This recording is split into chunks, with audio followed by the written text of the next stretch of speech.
बहुत पुरानी बात है। दो मुनि थे, दोनों सगे भाई थे। पहले भाई का नाम शंख मुनि और छोटे भाई का नाम लिखित मुनि था। दोनों भाई बहुत ही विद्वान थे। दोनों जंगल में अलग अलग आश्रम बनाकर रहते थे। एक बार लिखित मुनि अपने बड़े भाई शंख मुनि से मिलने के लिए उनके आश्रम में गए। शंख मुनि उस समय आश्रम में नहीं थे। लिखित मुनि को बड़े जोर की भूख लगी थी। उन्होंने शंख मुनि के आश्रम में लगे पेड़ से एक फल तोड़ लिया और उसे खाने लगे। उसी समय शंख मुनि आ गए। अपने भाई को देखकर उन्हें बहुत प्रसन्नता हुई। लिखित मुनि को फल खाता देखकर शंख मुनि बोले, यह फल तुमने कहाँ से तोड़ा है? लिखित मुनि ने उत्तर दिया, यह फल तो मैंने आपके आश्रम में लगे पेड़ से तोड़ा है। शंख मुनि कुछ सोचकर बोले, अगर कोई व्यक्ति किसी दूसरे व्यक्ति की वस्तु बिना पूछे ले लेता है तो यह काम क्या कहलाएगा? यह काम तो चोरी कहलाएगा। लिखित मुनि ने कहा। शंख मुनि बोले, कोई चोरी कर ले तो उसे क्या करना चाहिए? लिखित मुनि बोले, चोरी करने वाले व्यक्ति को राजा के पास जाकर अपने पाप का दंड मांगना चाहिए। पाप का दंड भोगने पर व्यक्ति पाप मुक्त हो जाता है।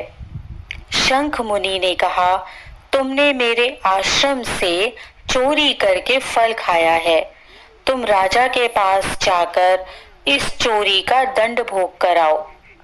लिखित मुनि राजा के पास पहुंचे। राजा उनका आदर सत्कार करने लगे। लिखित मुनि ने अपना अपराध राजा को बताया और कहा, राजन, आप मुझे मेरे अपराध का उचित दंड दीजिए।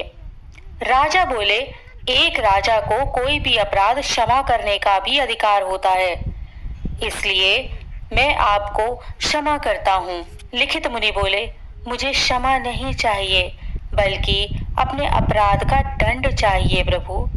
मैंने पाप किया है, मैं अन्य पापियों की ही भांति दंड का अधिकारी हूँ।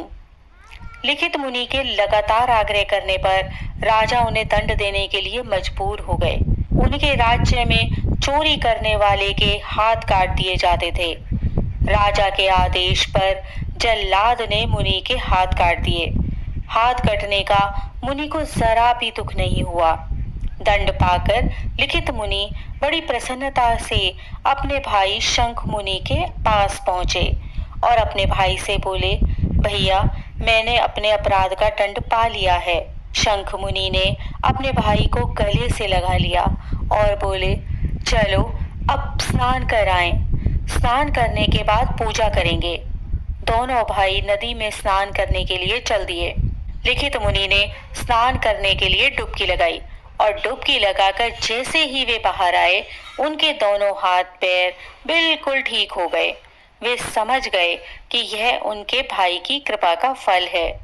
लिखित मुनि ने शंख मुनि से कहा, भैया, अगर मेरे हाथों को सही सलामत करना था तो मुझे दंड क्यों दिलवाया? शंख मुनि मुस्कुराते हुए बोले, तुमने चोरी करके अनुचित कार्य किया, लेकिन मेरी आज्ञा मानकर सहर्ष अपने पाप का दंड भी भोगा, इसलिए मैंने तुम पर कृपा की है। अपने भाई का उत्तर सुनकर लिखित मुनि ने उन्हें दंडवत प्रणाम किया। इसी प्रकार की अन्य व्रत एवं पौराणिक कथा कहानियों के लिए हमारे चैनल को सब्सक्राइब और शेयर करें ताकि आप भी दूसरों तक इन्हें पहुंचाकर धर्म लाभ प्राप्त कर सकें।